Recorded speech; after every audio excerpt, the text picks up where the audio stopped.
Hi everyone, welcome back to my channel. So one of the most common questions I get asked all the time is, well, how do I become a software engineer? Honestly, same. So in today's video, I'm going to be going over what that typically looks like using two tracks, the traditional and the non-traditional track, and hopefully that helps.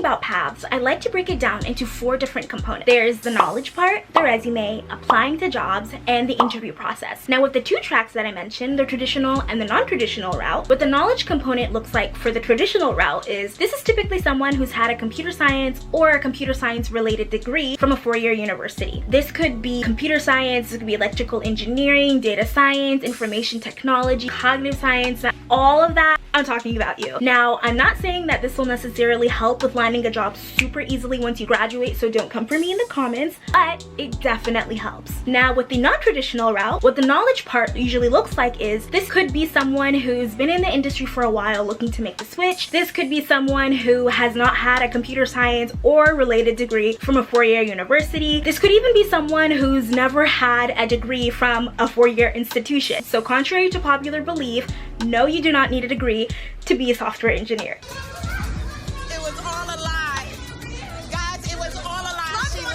With the non-traditional route, what the knowledge aspect looks like in lieu of a formal technical degree from a 4-year institution is basically you teach yourself that stuff on your own. So this could be through taking boot camps, this could be working on side projects that are interesting to you, basically things to beef up your resume to tell them, trust me, I know what I'm doing. The cool thing about that is people might say, okay, well, you need a degree. Well, you don't necessarily need it. Okay, fine, well, you need experience. Well, yeah, you need experience, but not in the formal way. On to component number 2. This is the resume. And y'all, I cannot stress how important this part is out of all of the 4 that I mentioned, because you could have the best formal education, a whole bunch of internships under your belt, but if your resume is messy and you're running around applying with it, you're doing a disservice to yourself, your family, your country, everybody. It's just a bad time all around. You want to make sure that your resume adheres to the standard industry protocols. So for example, you want to make sure that your resume is only 1 page. I cannot stress how important that is, because some people will run around with resumes that are longer than a page, and honestly, unless you have a PhD, found the cure for cancer, landed on the moon, did a whole bunch of cute stuff, your resume should only be 1 page. Even in that case, honestly, no, just keep it a page. Other things that you want to look for on your resume is you want to make sure that it portrays you in the best light. You want to make sure that you add experiences that will vouch for you and your technical expertise. And a lot of times people think that all of your experience purely have to be technical. That's not necessarily the case. You also want to make sure that you're a well-rounded person. So if you have experience that show you being a leader, that show you with different skills, even if at eye level it might not necessarily look that way, but you describe the steps that you took, the role that you played, that will definitely help with building your case. Because you have to remember, a resume is basically the first time people are going to be meeting you, and a lot of times recruiters don't spend more than 6 seconds looking at your resume, so you want to make sure you leave the best first impression. I won't go into all the specifics of a resume, but if it's something that you're interested in, definitely let me know down below. Applying. This is the bane of everyone's existence. No one likes this, especially when you get the rejections and you start to recite these rejection letters just because you've seen them so much. They ask you how you are, you just have to say that you're fine when you're not really. Whether you're coming from the traditional or the non-traditional route, once you've built up your experience and you're crafting your resume, you want to make sure that the experiences that you have on there are ready to go. So if someone were to pull your resume out and they said, hey,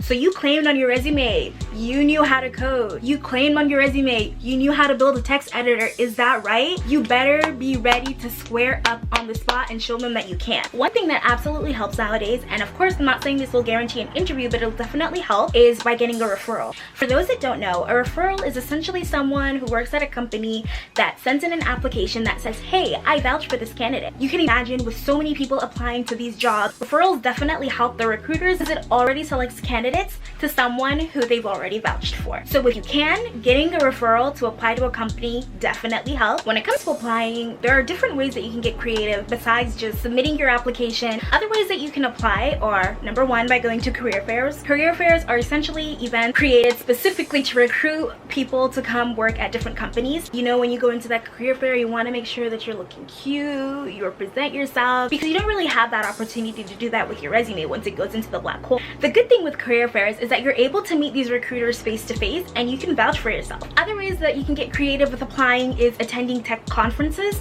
This I think is especially cool because because number one, you get to meet a lot of other like-minded individuals. You get to learn something that maybe you were always interested in but just didn't know how to delve in. And a lot of times with tech conferences, they do incorporate career fairs, so it's kind of like a 2-for-1 deal. And oftentimes if there's recruiters at tech fairs, they're interested and they want to recruit like-minded individuals like you. Now let's say you took your education or your alternative route, you beefed up your resume, you made it look as great as possible, started to apply, and you started to hear back from companies. Congratulations, it's a milestone. This means that you should be ready and good to go if you were ever to be called in for an interview. Now the technical interview process, I think, is an art in and of itself. It's like a Tom and Jerry type of situation. It's like a dance. Once you're able to master and study and understand how these technical interviews work, you'll definitely be able to conquer whichever technical interview comes your way. 2 different routes that I like to take when I'm preparing for technical interviews is number 1, study the material. So you want to make sure that you have a really good grasp of the materials that they could cover and ask about in a technical interview. For software engineering, typically if it's a back-end role, the standard industry is to expect that you understand data structures and algorithms fairly well. So you want to make sure that you take the time to read,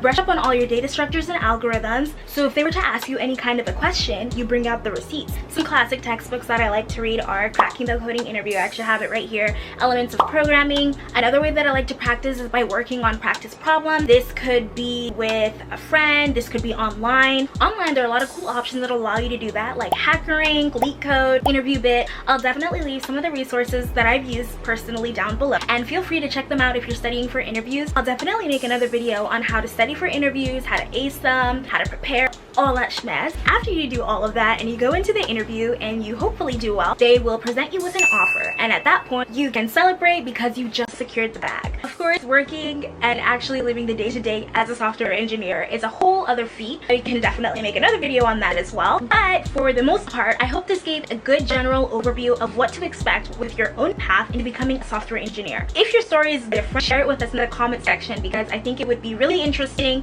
and really inspiring for other people who are just beginning and realizing that their path might not necessarily look like the people around them. Please let me know if there's anything that I missed, anything that you would like to see in the comment section down below, and I hope I will see you in the next video. Bye!